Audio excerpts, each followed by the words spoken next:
What the fuck is up, party people? My name is Mystery, and welcome back to another episode of the FBL Podcast. This time, I am joined with, I think, my new co-host, Nick, the owner of the league. Hello. What is up? And we're really sticking with that. No. We're sticking with that same intro, really.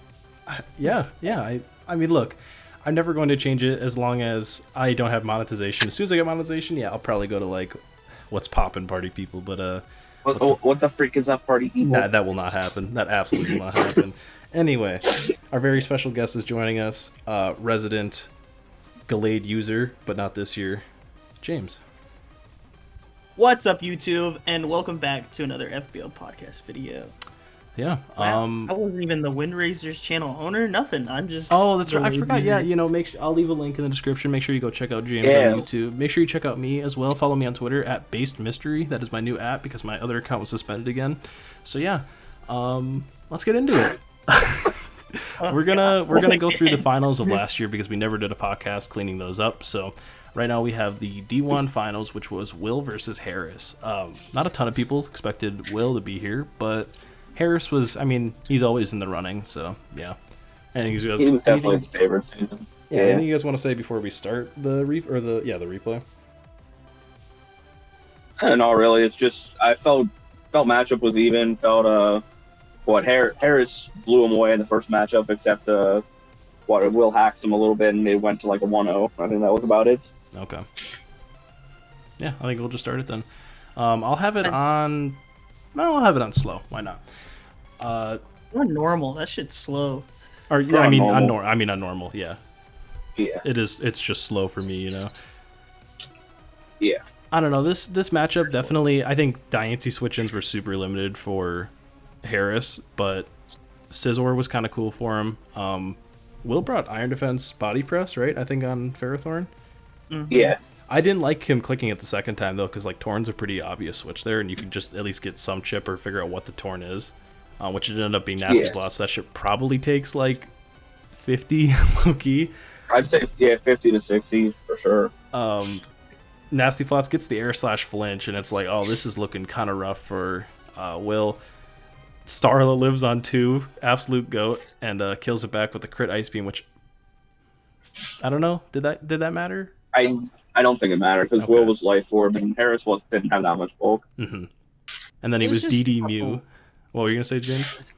So like setup options. I thought the Ferrothorn was a little weird. I would really have loved the Iron Defense Body Press if it was like Toxic Leech Seed, and it would have been really like because Harris's team, other than the Scizor, didn't handle Toxic Leech Seed Ferrothorn well at all.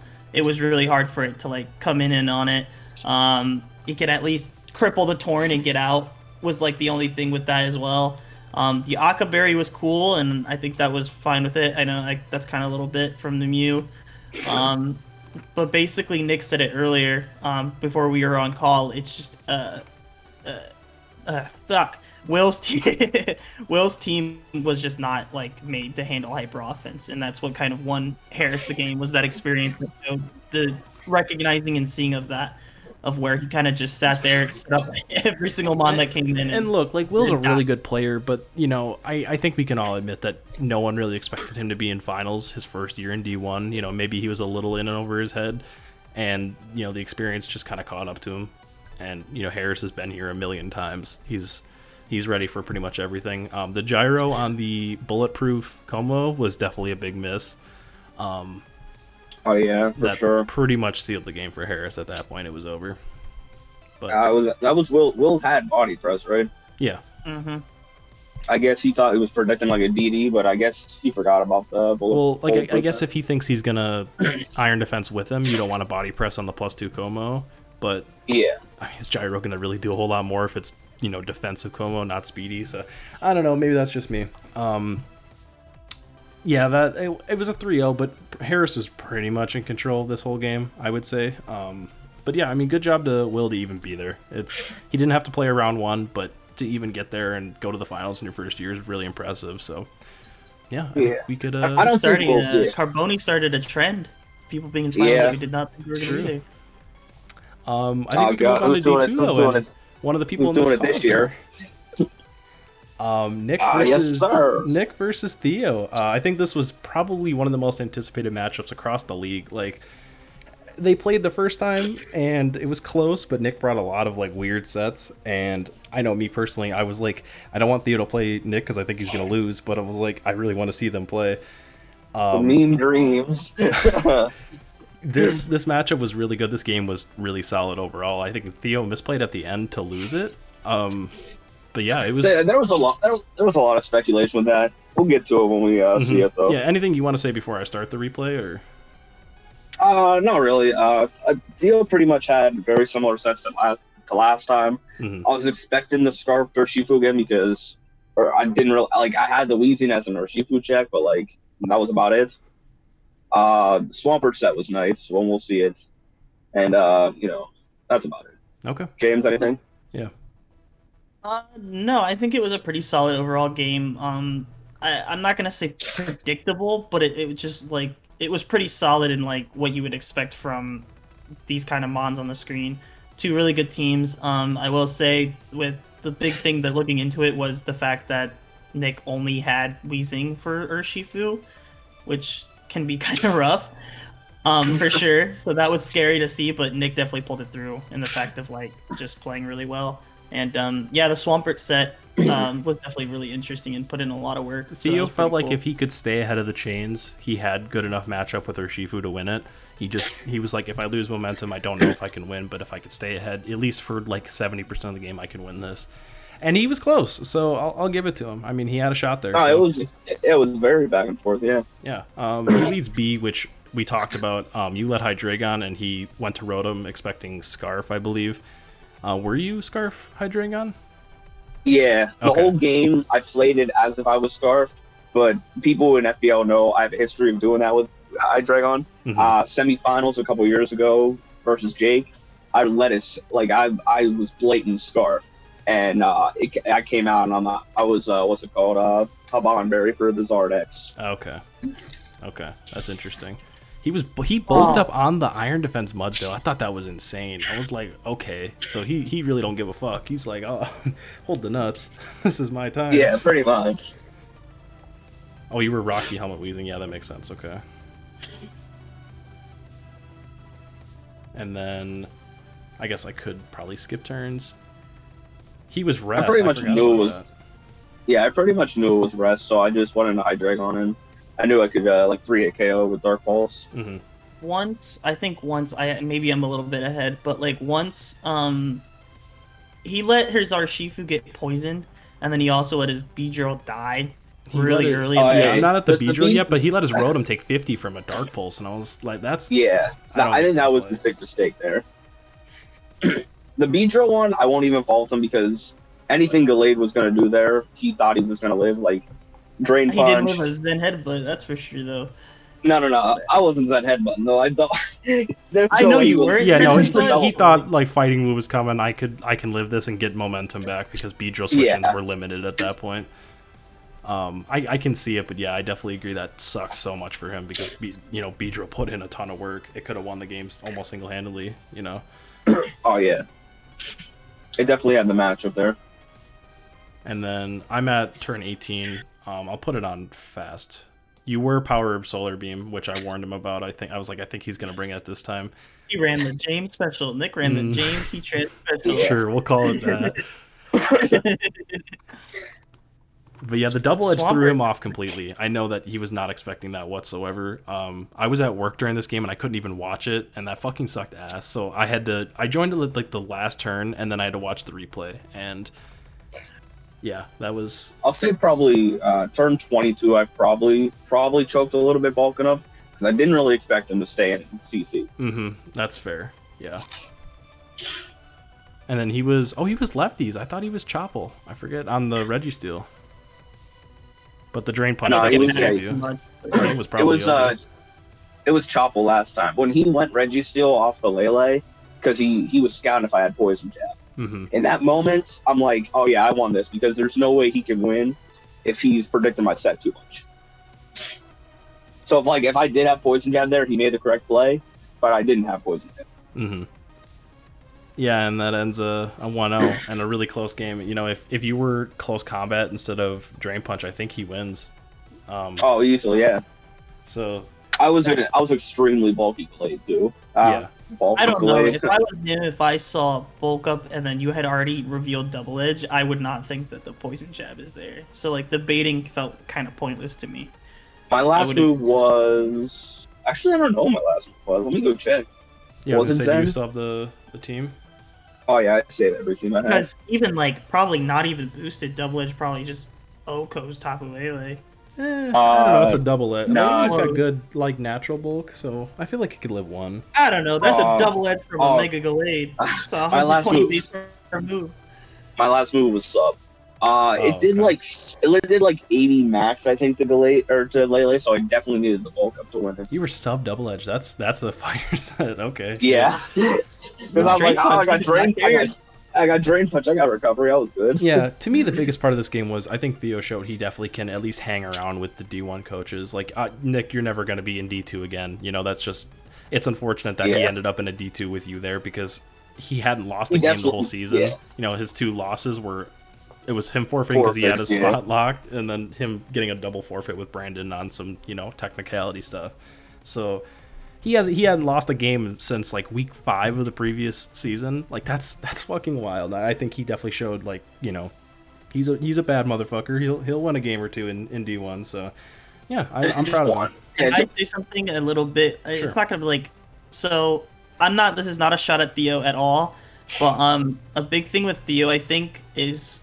We're starting to see the skill improve, but I think he's been carried by team comp. He's had some really, really amazing team drafts, and I'm proud of seeing him draft such great team comps, and it's been really cool. But I think it's kind of carried him above what we thought he could do, and I think that this year in D1, I don't know if it's gonna be as traditional because his drafts have been cut and clear, good draft. These mons do these things, and he can just play to that advantage. But this year, I think it's a little bit different. He's drafting a little bit different mons. We'll get into that later, but it's going to be interesting to see how he adjusts to that because I think he's been very clearly carried, especially in playoffs, with just good team comp. I wouldn't say carried per se. I would lean more towards he can fall back on his teams are really, really solid across the board. His team last year was not very bulky. It was Registeel, Serena, Swampert, and then Rotom Heat was kind of the Gloomon. After that, there was not a ton of bulk on that team. It was more offensive than a normal Theo team. That's what I'm trying to say. It's not I was not trying to take a shot at Theo. I'm just saying it's going to be interesting to see him with a new kind of perspective draft that he's going into that might not be as gluey as the rest of his drafts have been. That it's easier for him to fall on. I want to see how he reacts when he gets down in the sticks. And he has to really play skill-wise against these D1 players rather than kind of I have Urshifu, I'm gonna click Wicked Blow 8 times and win the game. That's partially fair. Yeah. Yeah, not many people are gonna lose with Lele or Urshifu when they know what they're doing a little bit. Yeah, that's definitely part of it. Is that Urshifu has no switch-ins. Lele. It has switch-ins, but it's up there of not a ton. It's only scissors. Has 2 switch-ins, yeah. So overall, I'm proud of Theo. I think he, played a great season. Nick, obviously, great job to you. Congratulations on. Is that your 3rd FBL ring or your 2nd? 3rd. 3rd. Okay, congrats. Yeah. Two and a half. Well, yeah, the D2 ring kind of on the thumb. Yeah, I'll get the 2. I'll get the half back if I win D1 this year. Okay. Yeah, we'll see about that. And then we have D3 files. Slink, my boy, versus Scott, who I think he was was he the 2nd seed? I think he was. Yeah. He had a really good team that year, I remember. His top 6 were insane. It was Mega Scizor, Dragapult, Clefable. That almost never happens. And then Victini, not even mentioning that. But then you go on the other side and Broken Urshifu, Tornadus T, Volcarona, Nidoqueen with no switch-ins, Tapu Fini. He had and the defensive MVP of fucking Mega Aggron. So Slink drafted hell of a team. This was just a good matchup. For a D3 game, I thought it was pretty solid across the board. I'm going to start the replay.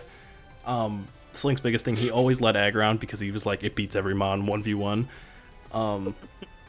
he ran Ice Beam, which, shout out to me. I was the one that said that because it did like a fuck ton to Gligar, which gave him troubles. He did crit it and almost killed it in one hit, but I don't understand why Scott didn't save the Gligar. Like, he definitely had a roost and could have figured. I feel like he could have came in. Who does he roost on though? I got you right. Like the best. The only one that he could roost on, I think, was Aggron, and at that point, you're risking like a freeze or another crit. Oh yeah. So I don't blame him too much for at that. Like once he got crit, it's like, okay, this is gonna be really tough to get back up. For Rizion, I don't really know. It didn't do anything. It's just Virizion. Yeah. Slink missed a Hurricane turn 7, which, that's what Hurricane does. You can't really be too upset at that. It was Wish Pass, Clef, so I guess he could have maybe got it in later on. Mm-hmm. I'll give you that, 100%. Yeah, possibly, yeah. So maybe that was a little premature because, yeah, Slink actually did kind of struggle to kill the Gligar a little bit. It was, like, low-key, because I know he has Torn, Feeny, but, like, I don't know, maybe it's... I guess looking at it. I know it was a thing in box. Was there Urshifu banded in this game? My gut says... I think he was Scarf because of Dragapult. Oh, okay. I really don't remember, though. I know we mocked for this game quite a bit. I had brought... What was on Scott's team that he did not bring to this game? There was one other Pokemon. Oh, I really want to look. I just know that Clef gave him trouble if I was able to kill the Aggron. Was it Darm? Was it Darm Gene? It was Darm. Yep, it was Darm. And we prepped a lot for that. Oh, yeah. I could not believe he didn't bring the Darm. Brought the Virizion. It's fucking yeah, the whole thing. Clef killing a +3 Volcarona with Fire Blast. That's kind of nuts. What turn are you on? I'm on turn 24 or 23. Dude, the Roost Volcarona, I thought it was over. Oh, wait, was it Roost? Yeah. Or he just quivered again? It was not Roost. Okay. He just pressed Quiver again. I think he was Roost originally. Yeah, the double Quiver was Heat. And then was it Unaware Clef? I think it was. Yeah, Unaware Clef.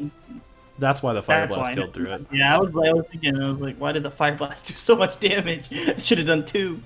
But yeah. But he got the burn. Yeah, Fire Blast kills through, Clef the Goat. Then Urshifu comes in, Iron Heads, and at that point... I don't know why I was dual wing the Scizor like every week of the season. Yeah, he definitely was in love with that move. I'll tell you that much. Has it technician boosted, Nick? True. Hey, technician boosted all at once. It's not his only way. Scott's only way to win at that point was turn 26 if he went Dragapult on the Flamethrower and then like DD'd. But I get he was Shadow Ball, so never mind. It was probably over anyway. Urshifu just won. Yeah. It might have been banned with Sucker. It was either banned with Sucker or Scarf. But it was I don't know. Oh, it was Sucker at the end. Yeah, it was banded. Yeah. So at that point, yeah, it was I think it was a solid game. It was definitely the worst. It was either this one or D1. I think D2 was clearly the best of all the finals games, but oh yeah. Yeah, they were both. I think every finals game was pretty solid this year. I think maybe this one was like slightly better than D1, but D1 had better coaches, so it's give and take. Yeah, I think at this point we could probably just go on to onto the division breakdown stuff. Not the teams yet. We will have a separate video for that. We're going to talk about everyone's teams, everything like that. We can just talk about the coaches themselves, though. So, who do we want to start with? I guess Nick, we could start with you. Sure. Nick is returning to D1. I wrote some shit down, not a ton. Nick's returning to D1 after obviously one of the better D2 coaches last season, wins it all. I'd say this is pretty much, if Nick doesn't like start 0-3, this is a pencil in for a playoff team. It's hard to imagine, like the only season I think you've missed playoffs in FBL was probably season 9. So yep. I feel like if I finish out the season, I'd probably get close to making 2. Mm-hmm. Yeah, no, your season wasn't over. You just kind of packed it in and said whatever. This one doesn't really matter. This ain't my season. Yeah. I'd say it's a not a crazy bet to put some money down that Nick's going to playoffs this season. James, what do you think? Shout out to Mega Arrow. Yeah, I think with the D1 divisions this year, we have an obvious split. We have what everybody likes to call the gauntlet, the guys. We have our top D1 players, and then we have like a little bit of a space, and we have like 1 or 2 players, and then a big space, and everybody else. we have a lot of like to prove players, like Theo. I would even say myself for like proving that I can still be in D1 and function well. There's people like that, and then we have like that big gap of like, because we have newcomers as Nintega and Nova to fill it out, and I don't think anybody thinks that they super belong. I'd like to see them do well and function well, but I'm just gonna be honest. It's gonna have to. They're gonna have to work their asses off to do that. They're gonna have to prove it. They're 100% gonna have to prove it. I think Nick is 100% a write-in. If we're just going pre-draft, looking at players, looking at divisions, you have to give it to your top players: Harris, Nick, Jamal. Those three are like kind of for sure's, and then I think the rest of playoffs. I think Kyle's probably in that group too. He doesn't have the ring to show for it, but he's one of the top coaches. You can put Kyle in there too. I was gonna say the next, because how many coaches get in? 6? Yeah, 6. Yeah. I was gonna say those top 3, and then you can kind of like fill in. Kyle is definitely up there, but I was gonna say it's up to your own opinion who you want to fill in for that last 3. I think that's like opinion based there. Probably will probably make it again. And then I would probably put money on like mystery and maybe some weird thing like Theo. But me or Theo, we could probably see. But I think it's definitely more open this year because the skill level is definitely like the gap is pretty wide. So that's what I would say. I don't mean this. We'll move on. I guess we'll move on to Nintega as like kind of a 180 from where Nick is. Nintega, he made playoffs last year, and I believe he lost round 1 to Ant, right? I believe it was Ant. Something like that, yeah. Look, Nintega's not a bad battler. I don't think he's bad. I don't know if he's a D1 coach like right now. I could see him finishing the season with like 5 wins, and I wouldn't be like shocked. But I think for him to be a playoff team, he absolutely would have to work his ass off. He'd have to out prep every single week. He'd have to have a better team and like better matchup more often than not. So my gut tells me he's not a playoff team, but I guess if I looked up at the end of the year and I saw him as like a 5 or 6 seed, I guess I wouldn't be like, shit in my pants. That's the best way I can put it. Yeah, I will say though too, before Nick goes really quick, I'd like to see him with a team that's like doesn't rely on a Flygon to get you through 8 games. Oh god, yeah, pretty much. Like Flygon and Bolton being staple. Yo, the Bolton put in work. Do not disrespect him. It did. No, like the Bolton put in work. I'm just like, but Bolton doesn't need to come to 9 games. I'm sorry. Yeah, that's fair. It doesn't at all. So like it'll be interesting because I don't think we got like a full picture of what he can do with maybe a better team because it was just his team outside of Scizor and Clef was definitely very mediocre. I think he had Rillaboom at the end of the season too. He had it all season. It came to 3 games all season. That's what it was. I remember something about that Rillaboom was not there. Just chose to bring Slowking, Bolton, and Flygon to every single game. Mm-hmm. So Slowking was decent for him too. Yeah, I enjoyed watching him use Slowking as well. I like that mon. So I mean, I don't think it needs to come to 9-10 games, but it's functional. It's good mon. It's got its uses, yeah. I will say Nintega, he has the potential to be a mainstay D1 coach. But you guys pretty much nailed it on the head. He doesn't draft good teams. This season, I haven't looked at his team yet this season, but I feel like it's probably better than most teams he's drafted. Mm-hmm. But like he has the skill to be like, that borderline playoff team like Robert usually is. And yeah, I was literally about to say that, like anywhere from like an 8 to 4 seed, like where you look up and it's like, that this isn't a pushover week, but it's like you feel like you should be able to win that kind of thing. Yeah. Speaking of Robert, we can go to him. Underdog. He's definitely going to be the underdog in every single match that he goes. He's like the Cincinnati Bengals during that stretch. He always made the playoffs, but never won. Yeah. Always lost in the first round. I would say he looks like the Cincinnati Bengals now, where like maybe good team comp. No, he's Joe better Burrow, than and then the rest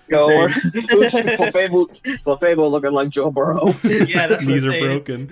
Yeah, Clefable doesn't have any knees, so it is Joe Burrow. True. But yeah, I think let's go to Robert. We're kind of like hitting the corners right now. We went left corner, right corner. Now we'll go right top corner. Robert. So last season he went 4-7 or 5-6 and just missed playoffs. Something like that, yeah. he arguably drafted his worst season offense and a lot of it, and he just looked uncomfortable. Let's keep it real. It looked like he was using like setup bulk as offense, which that's not how every you week play. was That's some not weird how you ass play arena offense. set. Oh, Exactly. Yeah, no, he was terrible using the Primarina. I'm sorry, Robert. Like you definitely, that's not your mon. Let's stay away from that one. Just get your traditional bulky water. His Garchomp popped off at the end of the season, but for the most part, it was very ineffective. I think Robert's still in that same range. Like I said before, anywhere from I wouldn't be shocked to see him as a 5 seed. I still wouldn't be shocked to see him as like a 9 or 10 seed. It's really going to come down to prep as well for him. And he was a pretty consistent lower seed playoff team for a while there. And I think, the last 2 seasons he missed, or was it just the one? Just the one. He's made he lost D2 finals, made D1 finals, I think 3 straight years, and then missed out on this. This is the first year he missed out. Okay. Well, big thing I will say with James, you go, yeah. Okay. The big thing I will say with Robert is that I think he forced himself into I need to play offense in the beginning of the season, and then forced himself into this hyper offense role that he just wasn't comfortable with. Yeah. Just like Mystery said, when your best defensive mons are Metagross and Primarina every week, it's just there's not much you can do. Like even a conditioned player, there's not much you can do with that. I don't know why. Like I understand wanting to play more offense, then why don't you just play balance leaned offense? Just to ease you in. I feel like he would have done so much better if he would have had his traditional walls and then had all of his offense around it. But other than that, I think there's a couple mons that he played really well, and it looked fine with. The Garchomp at the beginning of the season was terrible, but he kind of came into it with it at the end of the season. He looked fine with Infernape. Mega Aerodactyl didn't look terrible, but it was a struggle every single week to try and get his setup on. He ran setup on Aerodactyl a lot, and I think that's something you can't always be set up with that mon. I know DD is very enticing, but taunt sets are cool. Bulky Rock roofs. Sleed. Yeah. So I think that was definitely a big issue for him, was predictable sets. He ran a lot of, like you said, bulky setup. I think this season he could be a playoff team. I definitely see him in the running. I can't imagine he's like a bottom 2 team. Yeah. Mystery, he ran bulky setup without any bulk, so. It was like Metagross. Let's go. Yeah. Very much, yeah. We want to hit the other corner. I guess we could save him. Let's go. We could talk about Nova, because he's another team that I don't think a lot of people expected to be in D1. So, sure, let's hit him. Again, Nova, he's been in D1 before. He had a really good D2 season his first year. I mean, the team was Coco Lucha, Megaladios, so it's of course good. He had one loss on the season, and then Noah mollywopped it in playoffs. I'm not even gonna exaggerate. Noah, what's it called? He ran Charty Berry, Rotom Fan against the Lucha, and it just ended him. Yep. And anyone's going to be good with years ago, Nick, I think I 6-0'd him in the first round of playoffs. You did. with baton pass. Yeah, Nova has not been a playoff performer. I can tell you that much, at least in recent memory. Yeah, but Nova's he's a decent. I think he's a decent coach. If he has a good team, he'll be a good. He'll be good. Pretty much that's about it. Didn't Nova have Mega Lottie Magirna that season? No. He had Mega Latios, I think that was about it. He had Mega Latios. The season you played with him, James, it was Mega Latios, Togekiss, Melmetal, I believe, were 3 mons on his team. Yeah. Mm-hmm. Pretty sure those were the only 3 mons. Those were the only 3 mons on the team, I think. And Quagsire, I remember was there. Yeah, it was the team that he brought against me was Decidueye, Quag, those 3, and I don't know, something else. Machamp. Yeah, that one. Yeah, I remember I swept him with knockoff cart, and Kyle was even in chat telling him, what are you doing? Because I was clearly scarfed, and he let 3 mons die. And I'm like, Kyle, shut the fuck up. It's my time to shine. That was not big his thing we're all trying to say here. We're not trying to hit on you, Nova. It's just good memories, Yeah, but I think the biggest thing is you've come a long way since season 9. It's just going to be improving that play. The team hopefully is better, and then you can kind of just play to it. I would say in D1, big thing I can give you, James, advice for all the new coaches in D1. Don't try and get too creative. Don't try to be like, I'm gonna be great at using this mon. The competition is a lot different, and your time to be creative and like stretch out isn't really the first season. If you want to the next couple of seasons, I get it. And if you want to use a mon, I get it. Just like, don't be predictable, but be a little bit more consistent with that drafting. And that's the big thing I have for Nova and Integra. Draft the core that makes you comfortable. Like, I don't want to see some more Bolton, Flygon, Melmetal, Togekiss cores. Okay, so like, that's just. I think you guys can do well and get a few wins in if you do that. So that's my take. Fair enough. I think we've already kind of talked about him quite a bit, but we could move on to Theo and just kind of talk about, how we feel he's gonna do in D1. I know him the best. I've known him for like fucking 6 years. He's gonna now. draft 3 busted mons, and then everything's gonna be bulk around it. That's usually the Theo special. Look, I think Theo has proved himself. A lot of people said the D3 run was a Mickey Mouse run. It was a fluke. Everything else in between. He went to D2, and he was fucking dominant for a lot of that season. He did a lot of the same things with, I think, definitely a worse team than his D3 one, but still solid. And no. Yeah, Lele or Shifu, do not say it was worse. I don't know, man. Like, he had Victini, Lele, Garchomp, Registeel. I could try to remember the rest of that team. It was good. It was really solid. Terrakion. It was, but I can't say it was worse. That's the only thing. Fair enough. Me personally, I think he didn't use Garchomp well, and that team was insanely good. It was just a deep team. I enjoyed it a lot.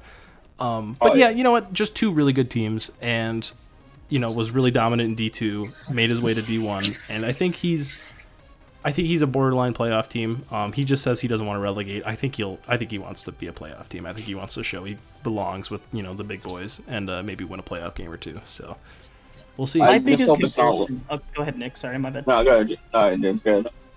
I was just gonna say, my biggest comparison. I've already kind of said my spiel about Theo with a little bit with his team comp. It's been very deep every year. It'll be interesting to see if maybe like his team comp isn't as in tuned with him as it was before, as much as you can be in tuned with the Lele and Urshifu. But big thing I'm gonna say is I want to compare him. I think he's really similar to Will in the last couple years. Thinking about that. Yeah, I think Will in V2 was extremely comparable to Theo in V2 with just the utter dominance, and then Will in D1. He wasn't ever like something like, one of the powerhouses when it came to mind during the season, but when it came playoff time, he kind of got that easy road, but he still he played well enough to get himself into that position. And I think that can be Theo this year. I think that's Theo's ceiling is like that type of season where he comes in. He's not like a dominant team in the regular season, but makes playoffs and wins a game or 2 in playoffs. I think that absolutely could be his path. I would say what I'm worried about for Theo is overthinking. That's always been a thing for him, is he will panic in the biggest moments, and he calcs way too much. You watch a Theo battle live, you gotta, my god, everything. Get a nap ready. Everything. It's like a move that like any Pokemon player knows. Okay, I will not die to this, or I'll take very little. Theo will be like, I need to put in every single Pokemon. He's the type of motherfucker that calcs on the ladder like every other turn. Bro, I don't know how many times I almost turned the timer on during the finals. Yeah, no, he likes to take his time. I'm gonna make sure I make the right move. And to be honest, that can kind of fuck with your opponent. You're sitting there like, oh my god, dude, hurry the fuck up. Press the move. You're going to die. No. They're taking too long. I'm turning the timer on. I don't blame you, man. Like, I'm the owner. I don't give a fuck. Like I've said it before. Anyone can turn the timer on no matter what. If they have to turn it off, yeah, you can turn it off. But like, if they're taking 5 minutes for a play, come on. Mm-hmm. It's not going to take that long. Yeah, no, I get if it's a really crucial play, you want to sit down and like, okay, let me make sure I do this right. Let me calc this, and then let me okay, this is going to happen, then, like that kind of thing. Totally. I agree, but you don't need to put it in every Pokemon. he definitely can overcalc a bit. Yeah, for sure.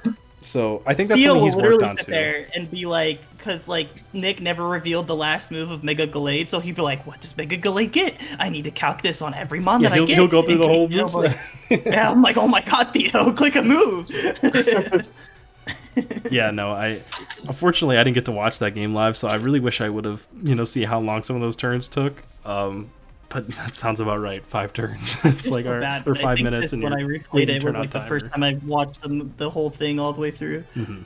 I didn't even watch it at the time. I like I said before, I think Theo's a borderline playoff team, and I don't think he could win. I think he would need good playoff matchups, but yeah, I think this is a good like first step for him, like showing he's a D1 coach, and then next year's when you're like, okay, this is my time to like try and go win a ring. So I'm looking forward to big things from Theo. I think he's definitely got a shot.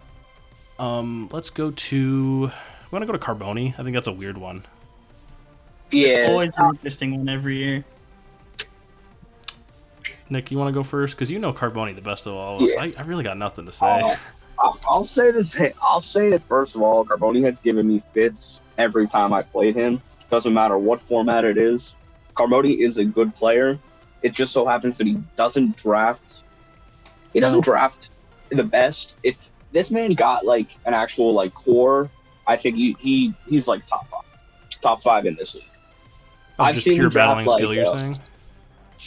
Yeah, because I have to agree with Nick. This guy, like Carboni's skill is just—it's crazy good. I'm 0-1 on him in a close game, and yeah, I have to agree that I got him really good with one Stone Edge play. I remember I think I killed a Moltres, and after that it was pretty tough for me to do anything. He's pretty good at like seizing momentum, and yeah, I have to.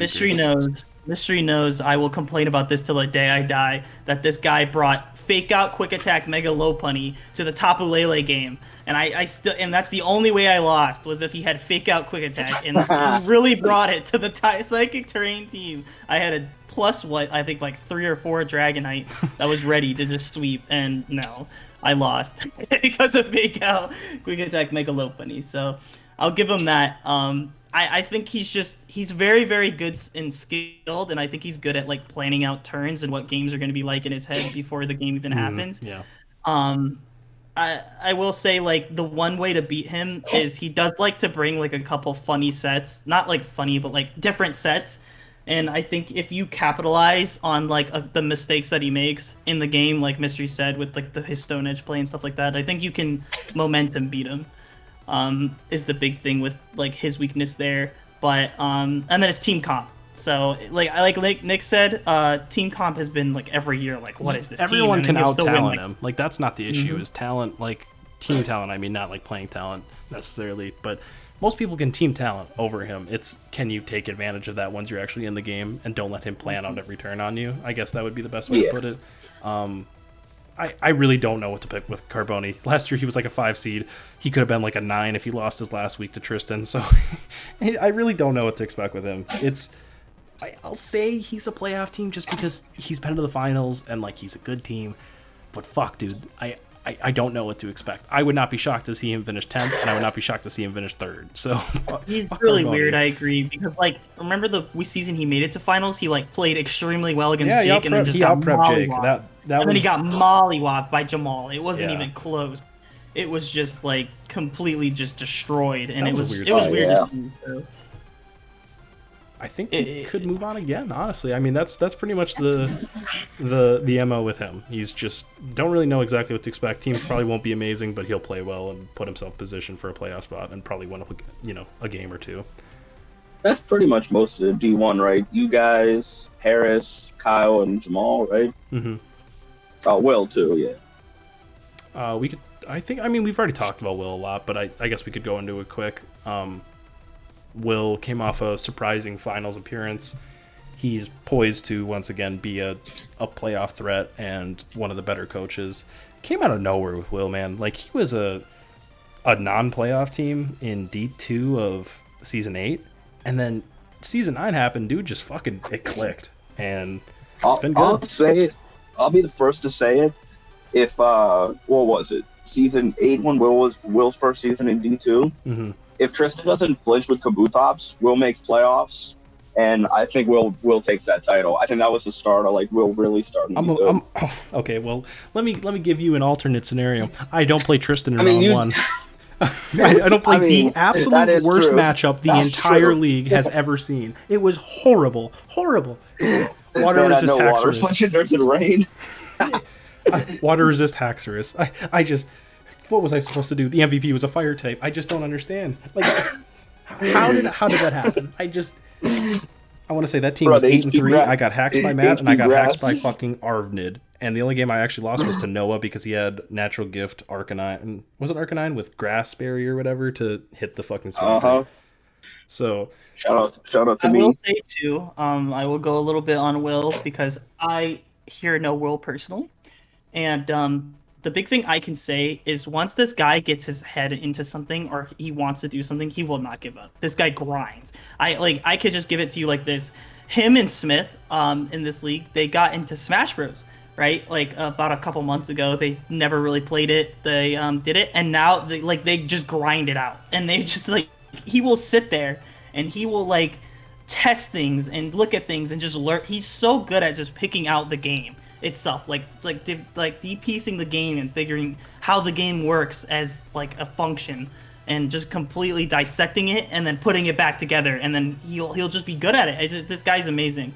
So the big thing I can say with Will is no matter what direction his team looks like at the beginning of the year, the final team that he has going into the final stretch of the season in the playoffs is just usually a really great core of something is scary for everybody's team. That's fair. Yeah.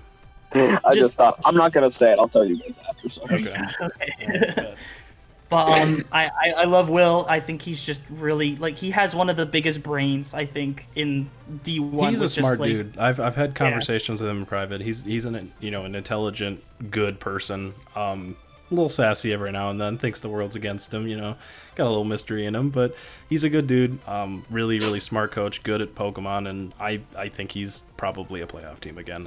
I'd say he'd have to easily. Yeah. He's a really, really good coach. He would have to just find a mon he's not comfortable with somehow and try to overuse it and not make playoffs. That's the only way I see Will. He made it with Barrascuda Jellicent. Wasn't that his waters last year? Yeah. Barrascuda not on running Jellicent. Oh my god! You guys remember the Mega Gallade counter Volbeat? Oh my Season god. 1 or week 1?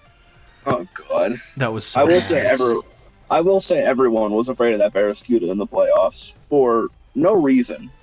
It's good, but is it that good? No, just have a bulky water. Yeah. It's bulky water with Rocky Helmet. It's not crazy. Who else do we have? We have Harris. I guess we could talk about him. Some of the better. Yeah, let's not. Screw the champion. Harris, I guess Harris won last season. He'll probably be a playoff team again. He drafted Torrentine number 1 overall. Spoiler. Yeah, cool. Jamal came off a semifinal loss. Out of a bye week after his winning season, so that was a little disappointing. I think he'll bounce back. I know he doesn't really I don't know for sure. I don't think he cares as much anymore because he has that FBL ring, but he's still a top 3-ish coach, so he'll probably be a playoff team again. Kyle, I think this one's a little bit more interesting. What was it? Season 9, he missed playoffs, right? It was. No, he would have missed playoffs if not for what's it called, a DQ by Kiwi. That's right. Kiwi just fell off the face of the earth, and he got in. And then Harris pretty much handled him. Yeah, pushed his shit in. Yeah.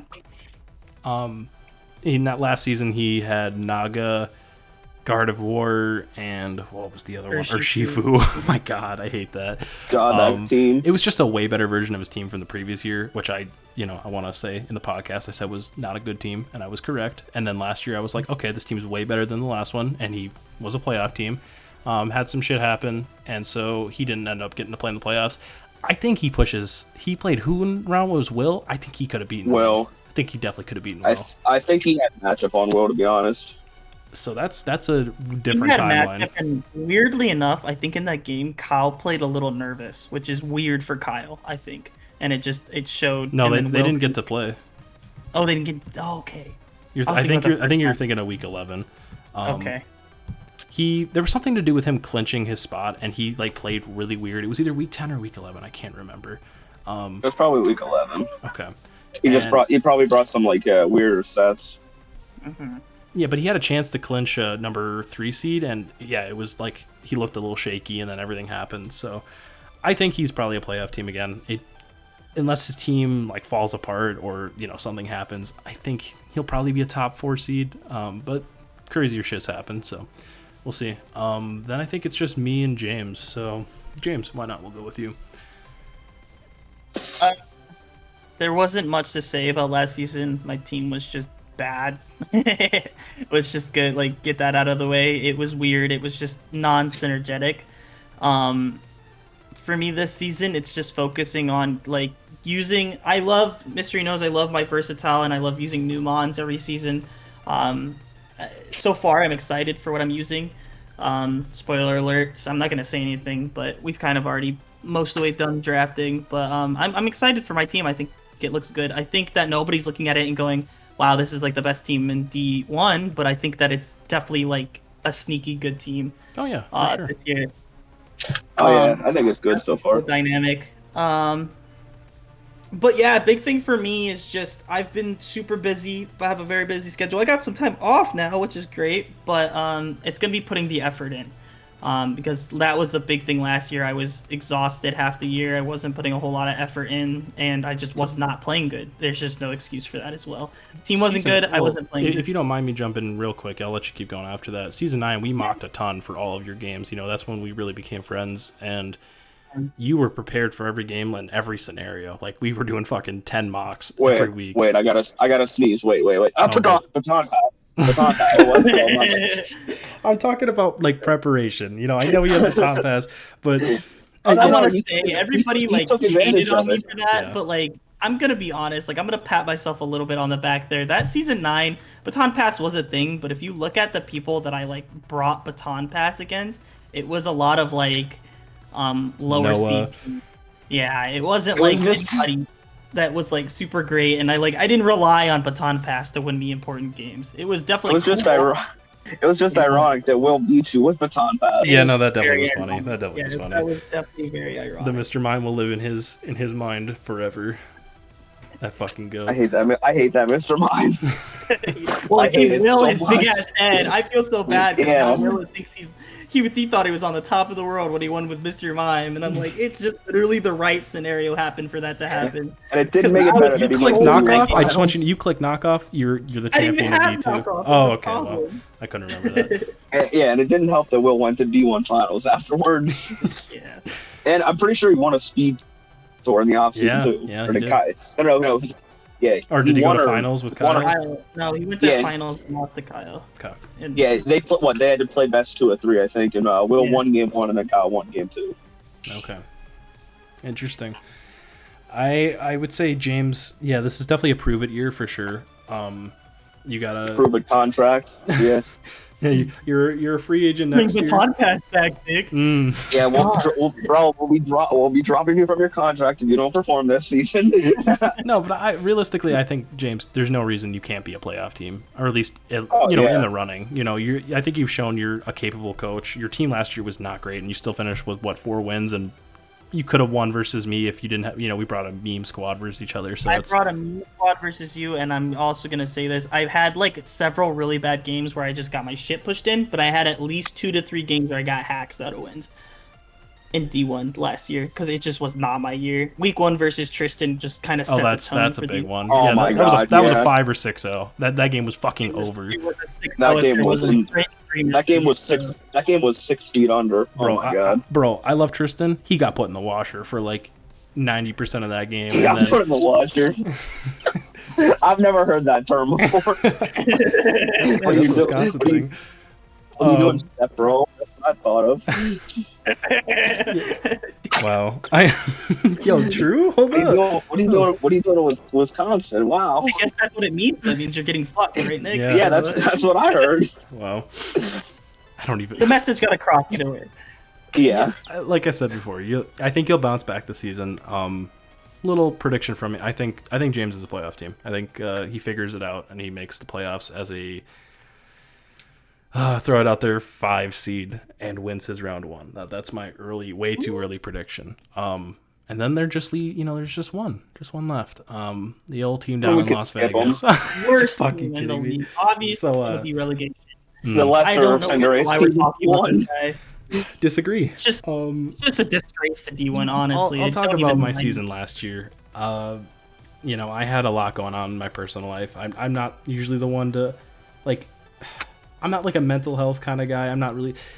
there was a lot of things going on. I had some animals pass away. I had a relative pass away, and it just, it was something on my mind a lot of the season. I was definitely not putting in nearly the same amount of work as I did season 9. And I finished with 5 wins. I could have easily beaten Robert. I had Eon beat until, the one mod I couldn't beat, Kirim, came out. And it just, I don't know. It was not a team I super vibe with other than Lando. And Coco was cool too. But I will say, though, I know that you kind of haven't talked about it, and I kind of never talked to you about this, but I really enjoyed watching you use Zard that season. It felt like a Umon. Bro, I used so many creative sets with that mod. The 10 Zard, he got the triple double. He did, dude. The triple double Zard with death. I love that mod. Bro, with like the sub toxic EQ Charizard to beat Jellicent, that was heat. The fireless Charizard X versus the Ferrothorn. Yep. I remember that. That's what we call winning in Builder, baby. Oh, like you should flashes. Like you Didn't lost you lose that match? No, I beat Will. Oh, you did beat Will, yeah. 3-0'd him. I think so, yeah. It was I look wrong. I will say, like, you should flashes. Like, you beat Will and Jake that season. Granted, Jake's team wasn't great, but who didn't beat Jake that season? I think Steph hey, bro, beat Jake. I still outplayed him from turn 1 to turn fucking 35. So eat my ass. Yeah, and that's the thing is I was a few close games away. Like Robert, I was playing on my phone, couldn't calc, and if I was able to calc, literally the game was over. I had him beat. I was rushed and sitting next to a bunch of people in a loud ass room. Carboni, I had a chance in that game. Eon, I had a chance in that game. Harris, I played him well for the first 5 turns, and I lost because I didn't have a dark type, so that was fun. You had Pony, or you didn't break. Fuck off. Nah, the stored power Mew just doesn't miss when you don't have a good dark. So no, you will get your shit fucking pushed in. Like I don't even fault you on that one. Yeah, it's now part of my cores I need to draft. So we want to go to D2 now. Yeah, I will say you guys can take a hold of this. I wanted to say thank you to everybody for having me here. I did have something come up, so I will have to. Okay, yeah, no worries. Exit the pod. Hey, make sure you follow James on YouTube. Wind Razors. I will leave it in the description. Please, subscribe to his channel. Much. Thank you for having me, and it was good to talk with you, and nice to see you again, Nick. Yeah, we'll get more talks. Yeah, no, I'll definitely be. I can be a regular on here too because you guys do it when I'm literally available. So we'll see if I might be here a couple times. But good luck to everyone in D1. Just wanted to give a big good luck for everybody. This season's really exciting. It's kind of revamped my my passion for Pokemon here, following up my NCL season. But yeah, guys, so look out for some new videos, and I'll see everybody later. The NCL season that he lost to me. All right, see you later, man. All right, bye. Bye. And then there were 2. We will we'll take it from here. And then, like D2, we'll talk about more. And VGC, we have no fucking idea. Well, we're going to talk about the coaches, but like, I don't know how much you played VGC. I have no fucking idea. I know enough to talk about it. That's about it. So we'll go in order from top left to right and then keep going down like that, just because this one, I'll try to keep it a little bit more organized. Chris, my boy, I'm sad James couldn't be here for this one. They're roommates. Yeah. Chris showed out in a big way in NCL. Dude finished 8-3 and beat up on some pretty good coaches. The only ones he lost to were me, 4-0, and I froze his Don fan and set up on it. So like that's tough. Will, he had no switch into Excadrill and still was only a 2-0 and like pushed Will to the brink. And then it was Slink in the last week. It was a 1-0 and Thunderous had good matchup on him as well. So realistically, like Chris played really, really well. He beat James like 4-0, no, that one was close.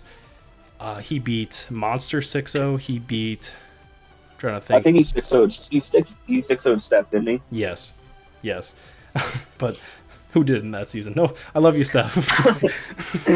Dude went 0-50. How do you, Steph? I'm gonna say it again. I love you, bro. Like legitimately, you're a good dude. I talk to you a lot. You're an awesome person. How do you go 0-50 or like minus 50? 0-11. Bro, that's not the worst record I've seen Steph go. But we'll leave it at that. Really, I've never seen a minus 50 in my life.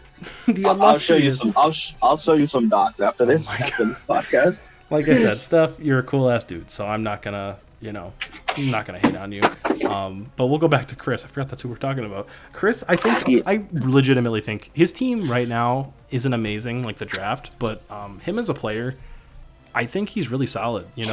He told everyone, like, I really want to show that I can, be a coach. And we all expected him to be like a 5-6-ish team. 8-3, lost to Slink. They played again in playoffs, and it was a really, really close game. He lost to Tangaberry Zarude, and otherwise the game was over and he won. So I think Chris is a playoff team. I really do.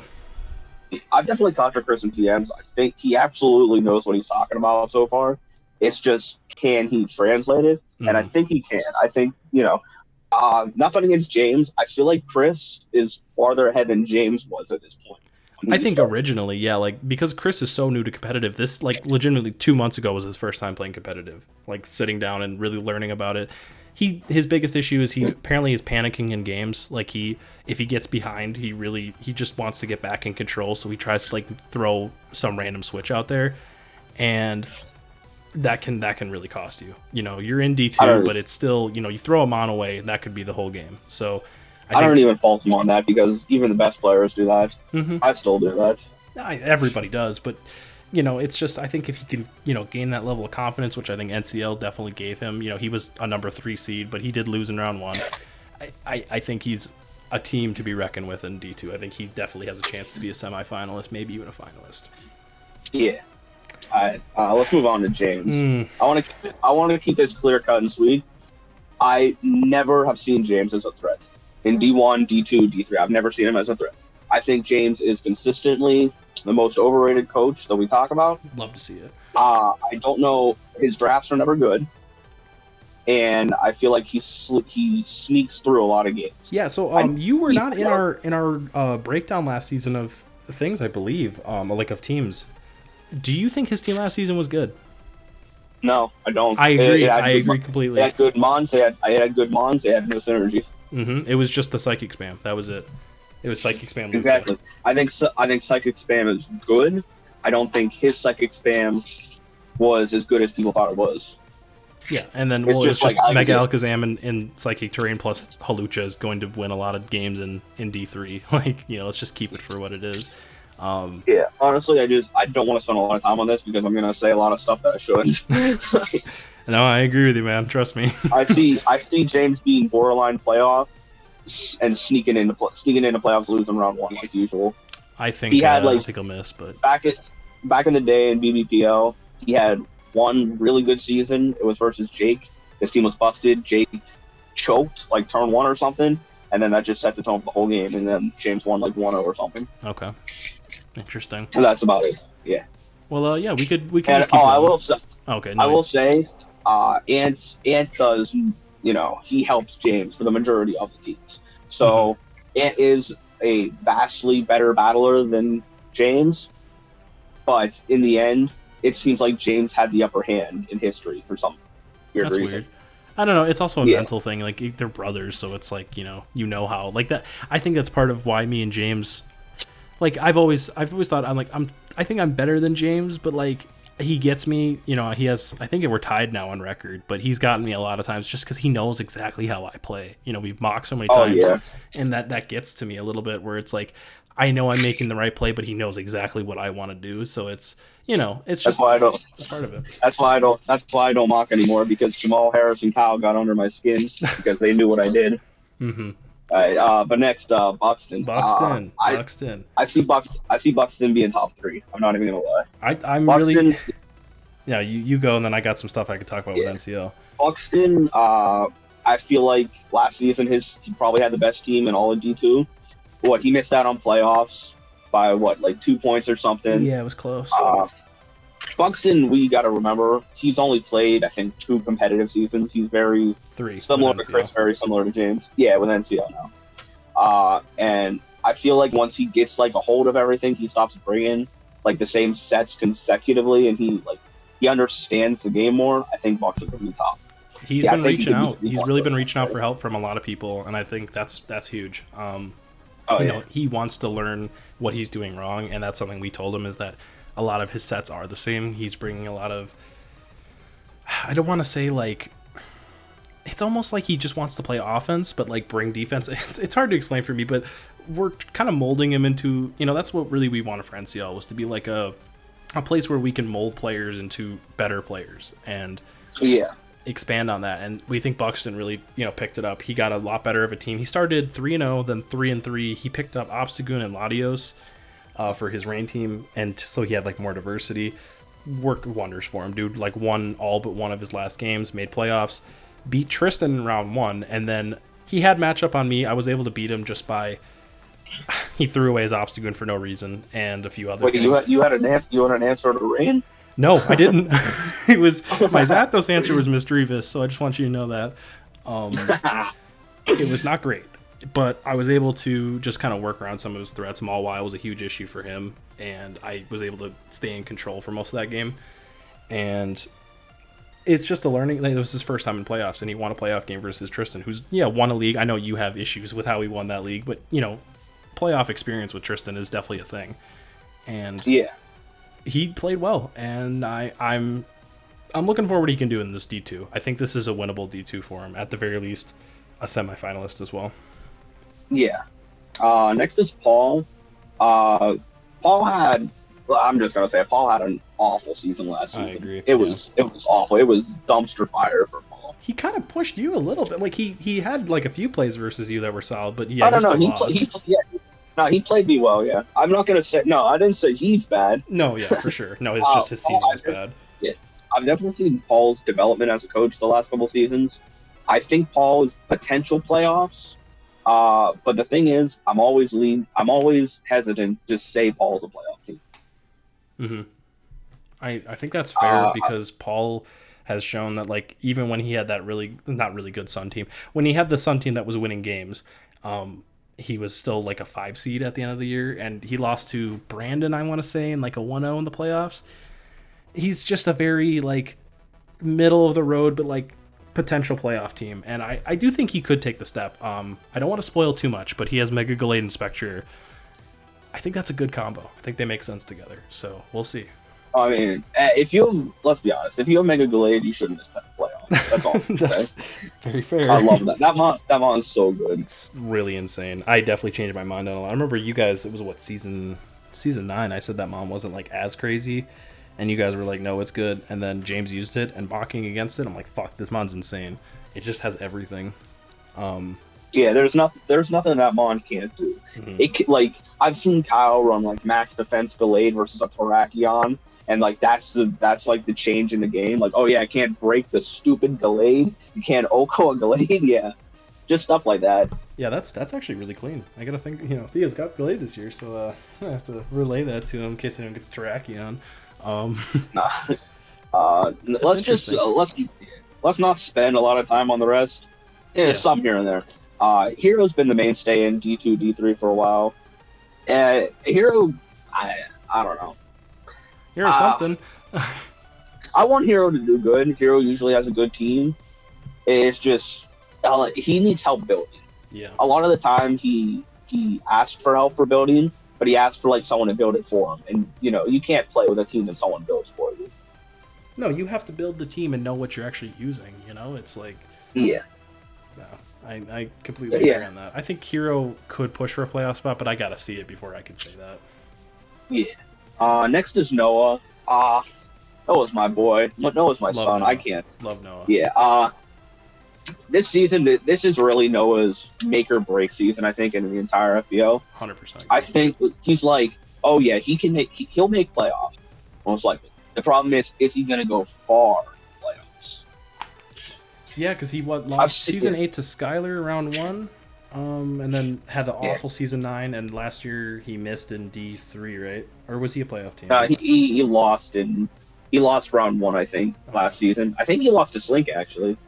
No. He played Guns. He played Guns. Oh yeah. And I remember because I helped him build for that, and yeah, he beat him the first time, and the second time just didn't have it. And yeah, but I don't know. I see Noah to take steps this season. Noah's he's got free time now. Summer, college. College is over right now for him. I think Noah's got a really good team so far in the draft. I would have to look at the final, but I think Noah's got the keys to be a good team. I agree. Yeah, I think I'd be shocked if he's not at least a top 7 seed. Like, I think he should be a playoff team.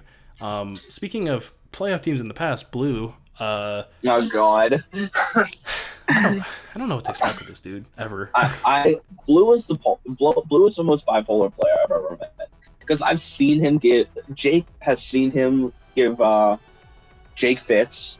He won D2 by beating Robert somehow when Robert didn't lose a game that season. He played me tough, but then that season he won one game, and then he goes back to D2, has a good season, gets embarrassed in playoffs. So I will say, this is spoilers, he has a rain team, like pseudo rain, and that is like Blue's ultimate comfort zone, is having pseudo rain. It's like Tristan with rain. Mm-hmm. Yeah, it's what Diane see with rain. I don't want to spoil all of it, but definitely an interesting combo to say the least. I think Blue can make the playoffs. I wouldn't pick him, but I would not be shocked at all to see him be a 3 seed like that. I'd look up and be like, okay, yeah. Blues always pushed me. Like, I played him 2 times. Both times it was a 2-0. Yeah, he's just a solid coach. Nothing really more. Steph. Yeah. All right, Steph's team. No, we won't say anything. Steph's team's good. I definitely won't say the team, but it's good. Steph, this is your time, bitch. Please. Win some fucking games. I always say Steph's like the little brother in FBL. Like, he's got the support of everyone. I don't think anyone's against Steph. Dude, no one dislikes Steph. No one dislikes Steph. Steph is like against him. Steph is like against himself in a lot of games. He'll play good for like a couple turns, and then it just like boom. Yeah, and see how he fire blasted a Tangrowth in like turn 3, and then the rest of the game did nothing. It's like, how? Mm-hmm. How do you make that read and that play and that? It frustrates me because I know there's something there. I've seen Steph almost make playoffs. He made playoffs season 8. He did? Yeah, he lost to Matt in round 1. Yeah. I remember a couple years ago in D2, he was in the playoff spot in the 6th seed. All he needed to do, I forget who he played, all he needed to do was not get 6-0'd in the last week, and he made playoffs, and he got 6-0'd. And he didn't make playoffs by 1 point. I think it was like season 6 or something. And it's just like that. That always stays. I would just have like a lead Pokemon that's like, okay, this will kill something. Like Final Gambit Explosion, anything like that. Yeah. Just get yourself in and then call it a day. Like Steph's like hero. Steph gets the help, he can be good. But until I see that, I can't. I can't say for sure Steph's gonna make. Look, if he's gonna do it, this is the fucking team. This team is really solid so far. Easily. I think there's something there with Steph. Tristan always tells me I don't think there's another layer. He's been playing a long time. I still think there's I don't think he's ever going to be like a top tier coach, but I think there's just like he's digging out of his own grave and he's just trying to stick his hand through the fucking ground. Bitch, pull yourself up. I feel the same way, yeah. All right, and then Tay. This is the biggest wild card. Always has been, always will be. Never know what you're getting with Tay. You know him very well, so I'll let you go. Okay. If Tay is committed, if Tay has the team, Tay will win D2. I'm going to say it. Okay. I've always said that. Tay, forever, for the first 4 seasons, Tay was the best coach out of our group, the best player out of our group. Mm-hmm. He was constantly top OU team, constantly top of the clans, which is weird to say. The Pokemon clans. Yeah, we used to do that. Shout out to Kick. We miss you. But we do. At some point, it just life took over for Tay. Tay has a kid. Tay has a house. Tay is working. Tay has a wife. Tay has a lot going on in his life. Mm-hmm. So if Tay sits down, plays his games like he did back then, which he does have the time now, probably. I think he just got back from his honeymoon a couple weeks ago. Okay, cool. Congratulations, man. But if he sits down, spends a little time, doesn't get over his head, I generally think he'd win D2. Okay. Tay himself said, I was talking to him in DMs, he's like, he's tired of having the, gotta break the rust label on him. So if he breaks the rust, I don't see anyone beating him in like a playoff situation. I think there's 2 coaches that can do it. All right. I think Chris is one. in a scenario that Chris has matchup, I think Chris can do it. And I think this and next the other coach, I think... Well, not next, the one after. Aaron? I think team-wise, I think Aaron could do it. I'm talking about skill, all right? Now, Brady, Skill-wise? okay? All right, now hear me out, all right? I know Brady. You know Tay. I know Brady. New, yeah, Brady's new. Yeah. Okay. Dude is very, very good with EVs. He's good at planning the team for the week. He just needs confidence. He was so down on himself, like, I don't think I can do this. I played him in a different league called the AMDL. Was very new to the league. I didn't know anybody, and he was 1-5. He played me really, really tough. I won because I had an Aerialist Cartana, and after the game, he messaged me. He's like, "Hey, man, congratulations. I think I'm going to drop from the league." I'm like, "Why?" And there was just some other stuff. Was it dropping from the league? I think he messaged me about some other stuff. He just needed confidence, and we've been fucking going at him and like telling him like, motherfucker, you can do this. He finishes the season 5-5 and makes playoffs on a technicality because the owner had to step in for somebody, and so he was the 9 seed. He ended up making us the 8 and pushed the number 1 seed, I believe, to a 2-0. And I'm like, dude, I know this dude can do it. All right, he's got talent. His team is really cool this season. Won't leak, obviously, but look, if anyone's gonna beat Tay, if Tay's at his best, I think Brady could at least give him a run for his money. That's all I'm gonna say. I'll definitely take your one for it. One thing about Brady, I haven't seen him battle much. I love Brady's energy. I love the energy he brings to the to the league. He's I love committed. how he's very positive. He's committed, and I love seeing that in the coach. That's the whole reason. Like when I first met James, that's the whole reason I like pushed James like in FBL. I'm like, hey, you should come play. Like I really like James' energy, and I feel like Brady has that, but Brady has it even more than James did.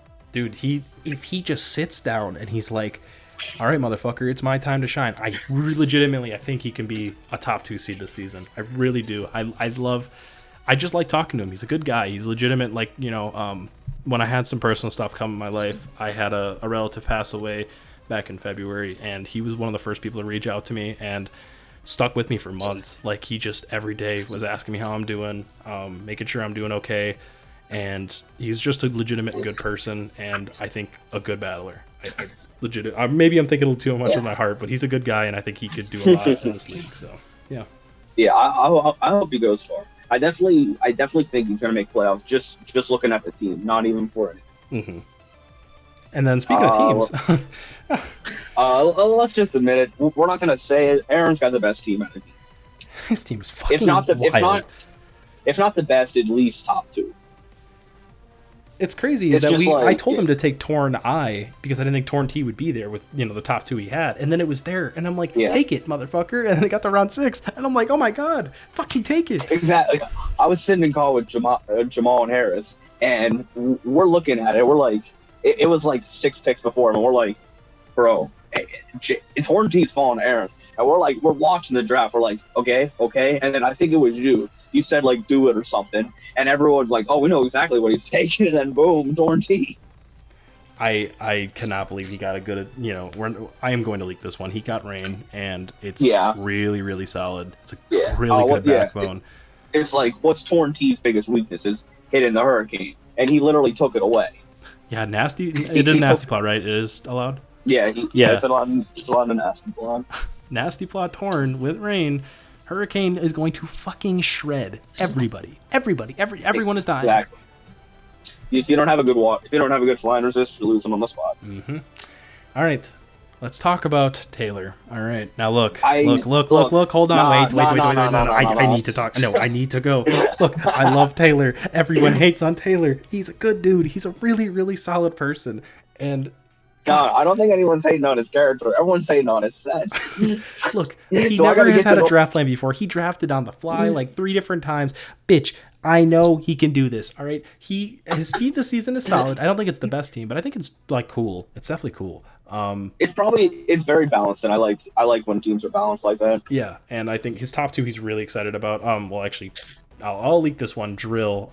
He did not plan that at all, but his spinner Don Fan got taken, and he's like, "Oh, Drill's there," so we talked him into it. It's just a cool team. I think Taylor can make. I think he can make playoffs. He was 1 differential point off from kicking James Guns, so with that shit of a team, he can make it with this one definitely. Yeah.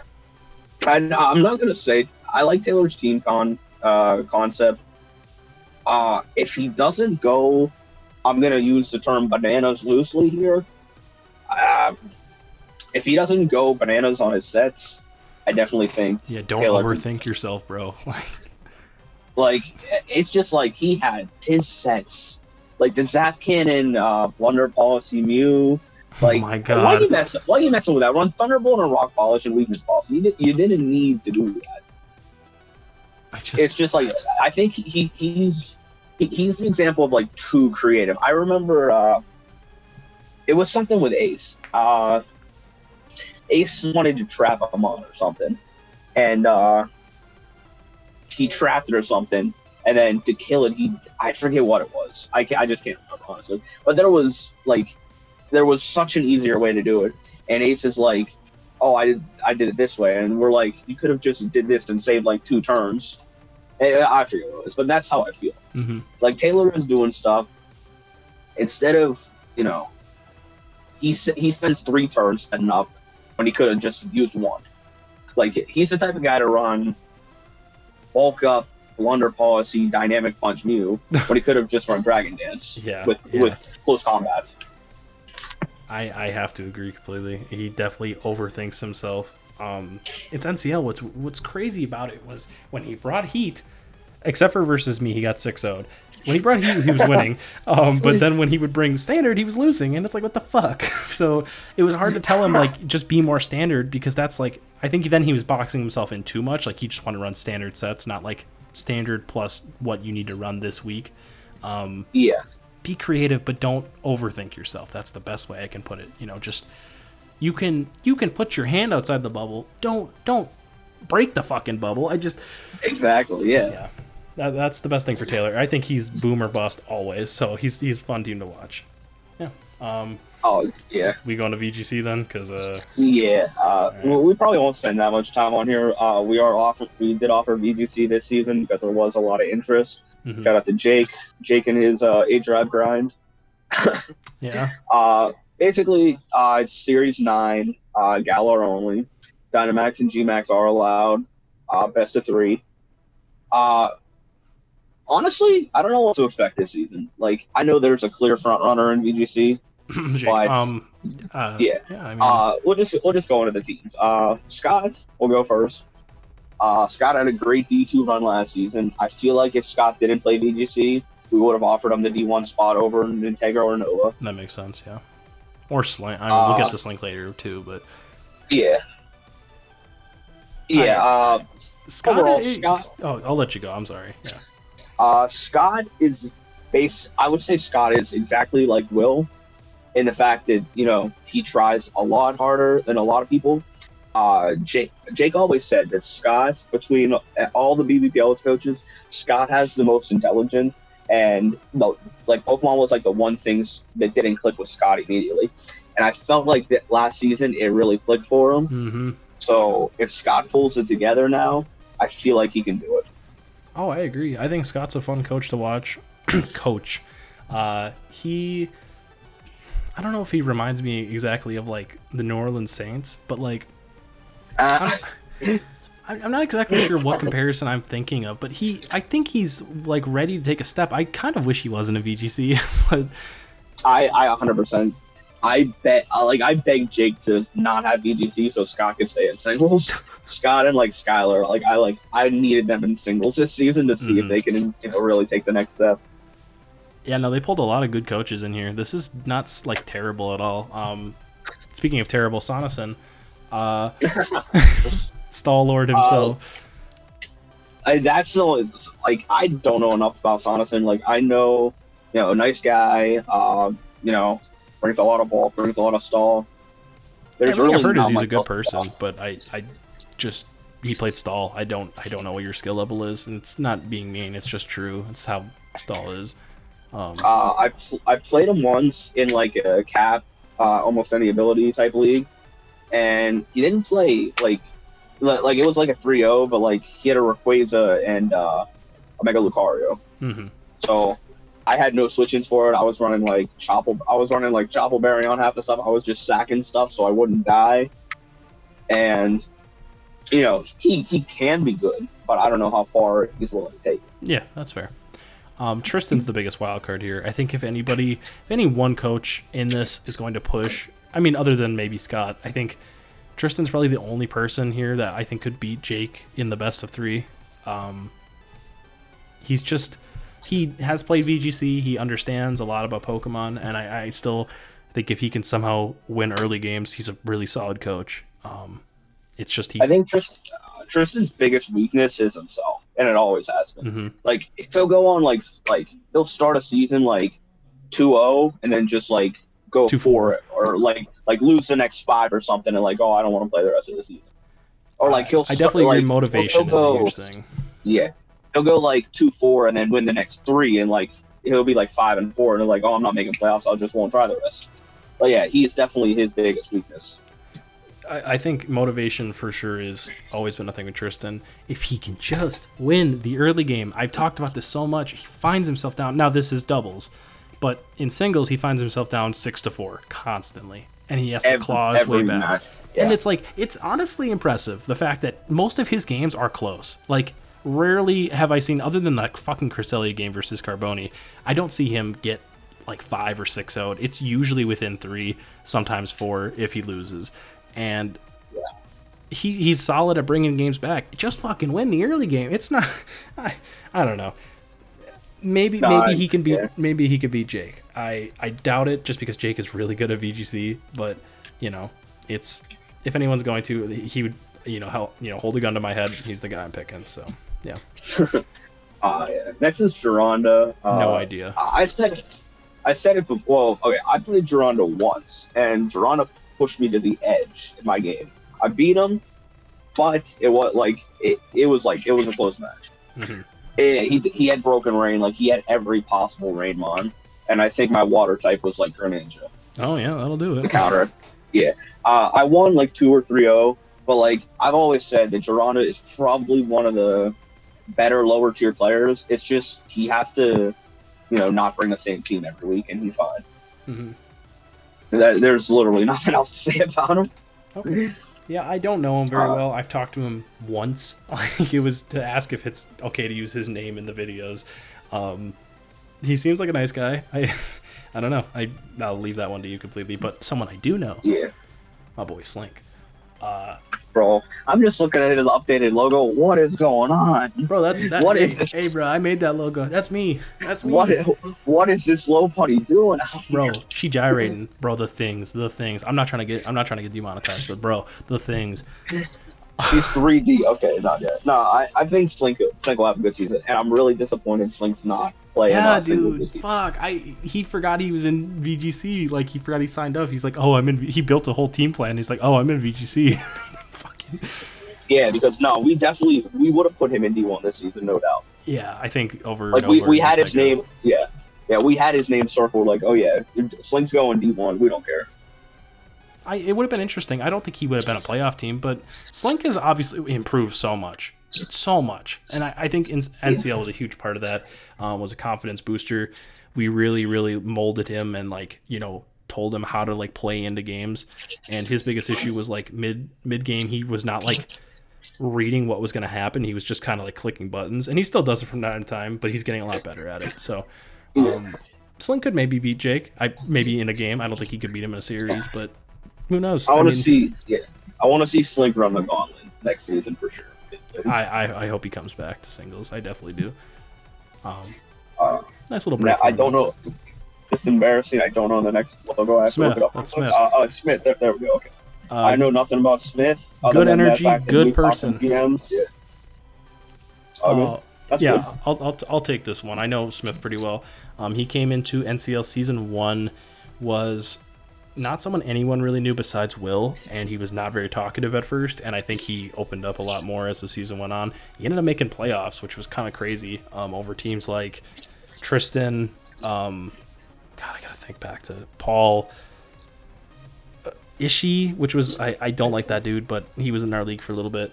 Who? His name's Ishii. He's in a few different leagues. I think he's decently well known.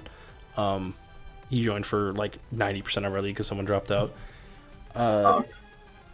Smith's a good guy. He's a really solid guy. I think he's improved a lot, but last season of NCL, he struggled heavily with hyper offense because his only wall he drafted was fucking Reggie Steele.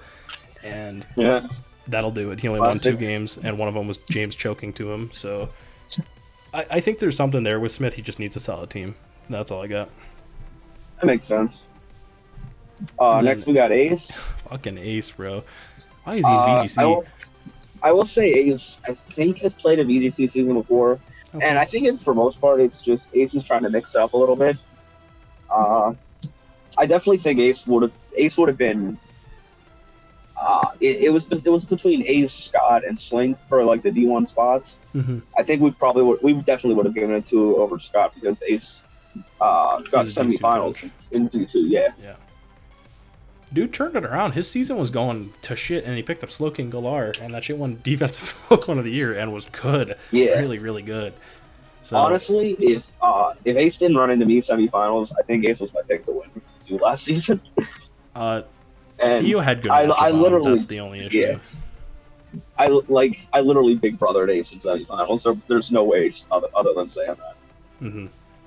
You want to show that replay to the people or no? No, I don't want to show Ronan Fan 6-0ing someone. No, I don't. Yeah. Speaking of getting 6-0 Skylar, oh no, you can keep. Yeah, no, I was just saying, Ace has potential. I think Ace can make playoffs for sure on here. Mm-hmm. Next is Skylar, bro. What happened? She was like considered when I came into season 8. What I was told was there was 3 pretty solid coaches. It was Tristan, it was Skylar, and it was Matt. Those were the 3 that people were like, okay, these are going to be playoff teams.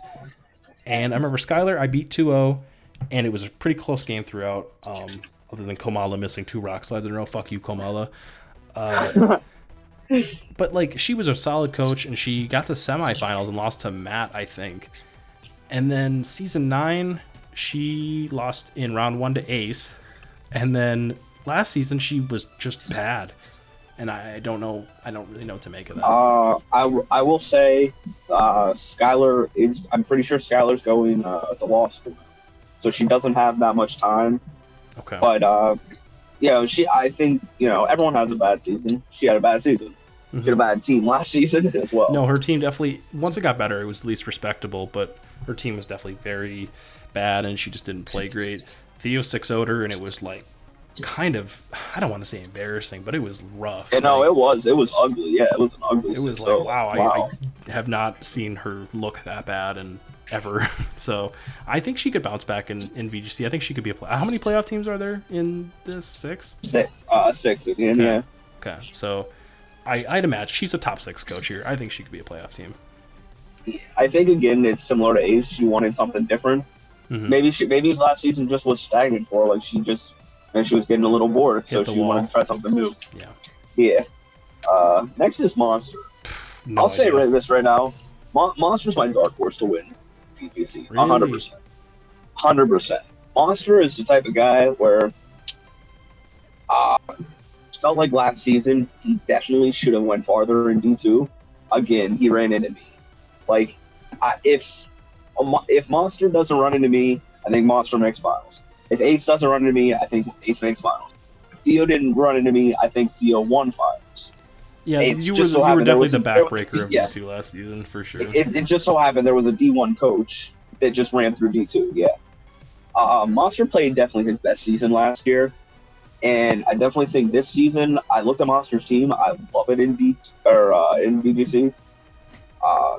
But I think this might be the format he might break the mold. Mm-hmm. Maybe. I mean, he used Trick Room in NCL, and he won 4 games. I've been drafting full Trick Room in singles. Well, that's what I'm saying, is at least maybe he has some experience with it now, and if that's what he goes, I don't know what he drafted, I'll be completely honest. But if he went with something like that, that'd be kind of cool, and he'd have a little bit of experience for it. Yeah, that's all I really got. I think Monster definitely could be a playoff team. I don't know if I'd pick him to win, but I think for me his ceiling is definitely like making the finals to a semifinals team. And his floor is probably like the number 8 seed, number 7, something like that. Yeah. All right. Ant. Next, I'm gonna be honest. I have no idea. I think Ant last season had a good season. Who did he lose to? He lost to Theo, didn't he? Theo, when he had a very good matchup. I'm gonna be completely honest. I felt like Ant shouldn't have lost that match at all. I thought the first time they played, I thought Ant shouldn't have lost with the fact that Theo beat that team 2 times, that's impressive to me. Like, that was insane. I have no idea how well Ant knows the VGC formats. I feel like if Ant knows the format, he can make playoffs. But if Ant is going in like he doesn't know anything, I don't think Ant will make playoffs. Yeah, that's fair. Speaking of not making playoffs, Shoobs. It's time. I love you, Shoobs. I love you, Shoobs. I'm actually super excited because VGC offers like a different type of strategy and a different type of heat. And I'm actually like Shoobs has like the really dumb heat, like the Neuburn and the Regirock. But like I'm like with the Dynamax, I'm excited to see what Shoobs will do. Yeah, we're definitely gonna get Shoobs set. That is on the bingo sheet. Spoilers.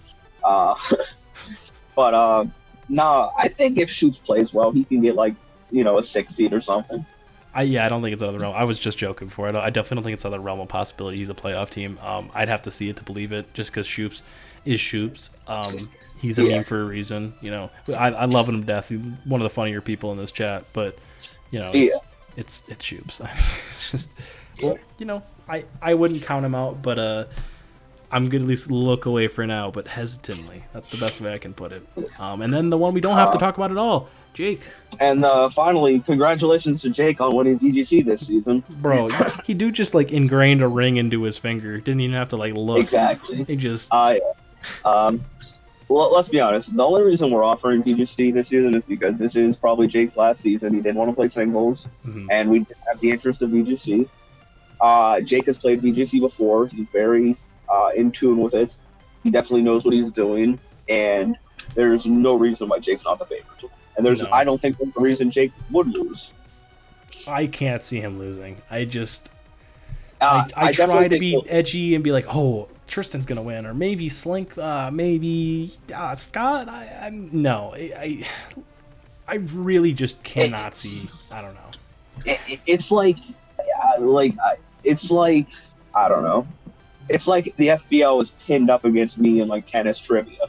Like, it's like, yeah, I don't have a ton of experience in tennis trivia. I know tennis, but like none of the FBL even know what tennis is. That's fair. Stuff like that. Like that's the best comparison I can think of.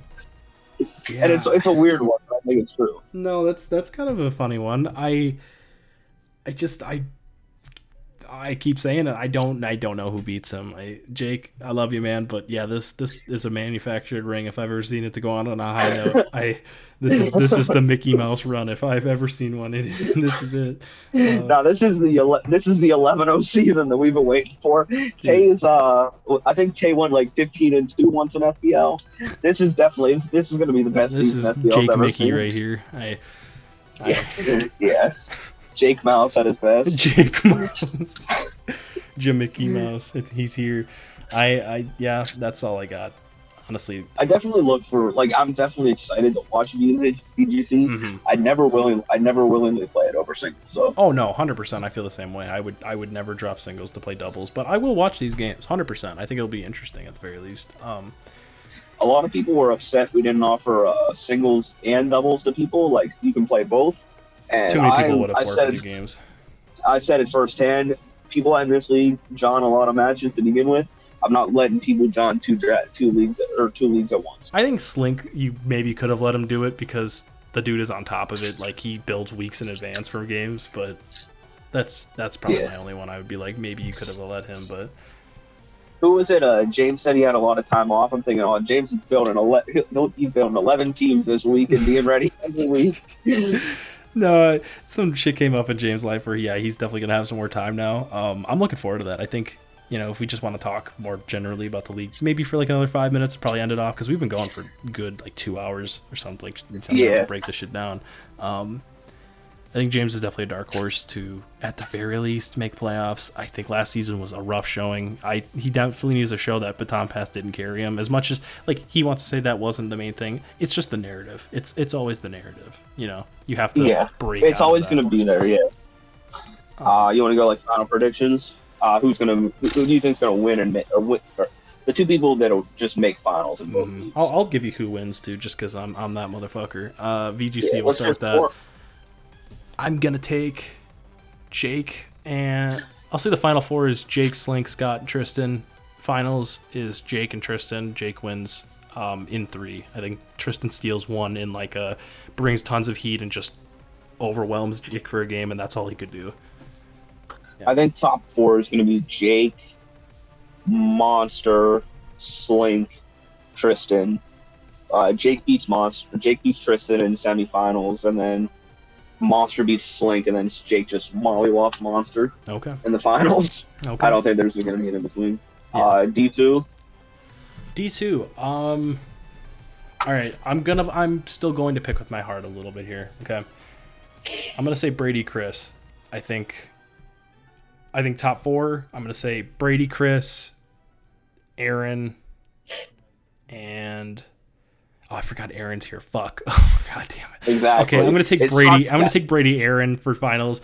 Brady, Aaron, Chris, and I'll take Buxton as the 4. Buxton loses to Aaron and just a shit matchup. Brady beats Chris in a really good game, and then I'll say Brady 1-0. Tapu Koko puts him over the edge. That's what I got. Okay, I'm gonna go Brady, Buxton, Noah. Brady, Buxton, Noah, Tay. Actually. Okay. Yeah, I forgot about Tay. I'm gonna go Brady beats Buxton. Noah is gonna.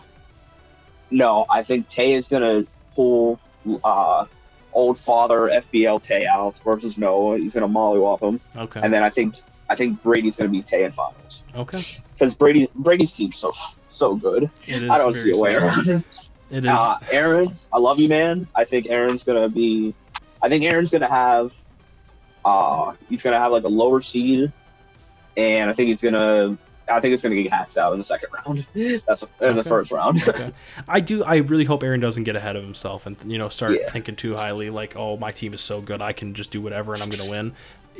It'll catch up to you real fucking fast. I'll be completely honest. You have to play every week, 1 week at a time, and exactly. Yeah, you can't, I find myself if I build in advance before I play a week, I screw up in that week. I screw up the week before. Mm-hmm.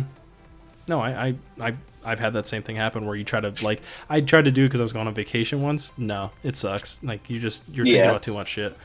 Aaron, I will say, has a very high ceiling, but I also think his floor could be a little low. Maybe he thinks a little too highly, and then just he doesn't vibe with the team. Maybe he starts 2-3, and all of a sudden we're looking what the fuck is going on here? But I think he's a playoff team. He started last season 1-4, right?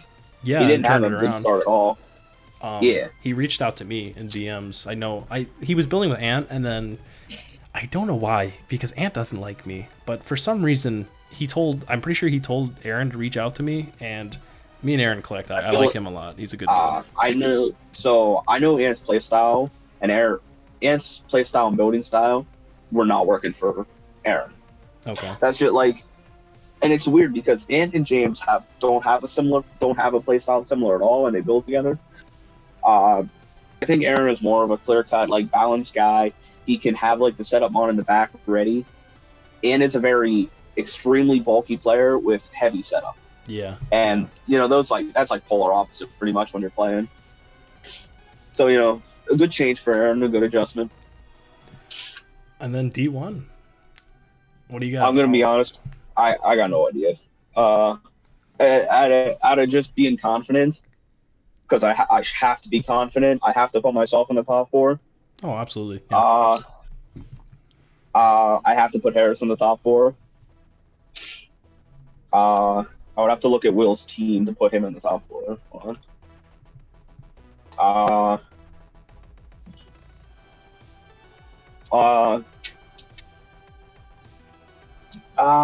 During this brief intermission, make sure you follow me on Twitter, Based Mystery, please. I can't put Will in the top 4 looking at his team. Okay. And then so you got Harris. I gotta put Kyle just because Kyle's gonna be hungry this season about a title. Okay. And I feel like Jamal has a trend of like going up and down after a good season's bad season. So I think Jamal's not going to make the cut this season in the top 4. He'll make playoffs. Okay. I guess I'm gonna go. You know what? I'll have some confidence in you. I'll go you. Oh wow! I definitely didn't think. All right. You're gonna lose. You're gonna lose to me in semifinals. Tough. And and then I think Will's gonna get revenge on Harris. And then I'm not gonna say if it's me or Will in the finals, because I don't. Okay. I played Will once outside of Mox. And he had like a full sand team in a speed tour, and I drafted I think a Tangela to beat sand, so I didn't have anything for it. And you know what? I set up with Necrozma in that match. If I got the roll, I think I won, but I didn't get the roll. It was some awful roll too. I had like a 5% chance to get it. Yeah, I mean, at that point, only so much you could do. Yeah. All right, so. God, D1 is tough. It's really tough, especially just because we're in it. So it's like, Yeah, you gotta be biased, but like in my pre-draft to win. I'm gonna stick with that. I think you and Harris are going to be the top 2 seeds. I am gonna take Jamal. I think he's the 4 seed. I'm gonna say Harris is the 1, you're the 2, I'm the 3, and Jamal's the 4th. And then just because I want to do it because it's D1, I think Will and James are the other 2, and I think Kyle misses in the shocker one. I have to throw out something random, so that's what I'm going to go with. I think Kyle or James will be the last seed. Top 4, I'll say. I think Harris gets there again, and I think yeah, you beat me in semi. I think that makes sense, and then I think you beat Harris in finals. That's what I'll go with. We're playing week 1. You ready to mean? We're playing week 1? Oh fuck, dude. No, I have no idea. Look, I asked Jake, he wouldn't tell me, so what we gotta wait and see. Fair enough, man. All right, well, I think that's gonna end it. It was a really long recording. If you watched all the way through, thank you, I appreciate that. And Nick, anything else you want to say or plug or anything before we go? Not really. Right. Good luck everyone this season. Can't wait to see the draft analysis. Yeah, I can't wait. This will come up before the draft analysis. I don't think we're doing it tonight just because it's so late right now. But not so late, but later. We'll see. It's either going to be coming up like Friday or next week, like Wednesday. So we'll see. 2 a.m. call on Wednesday. Love to see it. All right. Well, I want to thank you all for watching. Don't forget to like, favorite, and subscribe if you've done so. I will talk to you all later. And as always, I'm winning.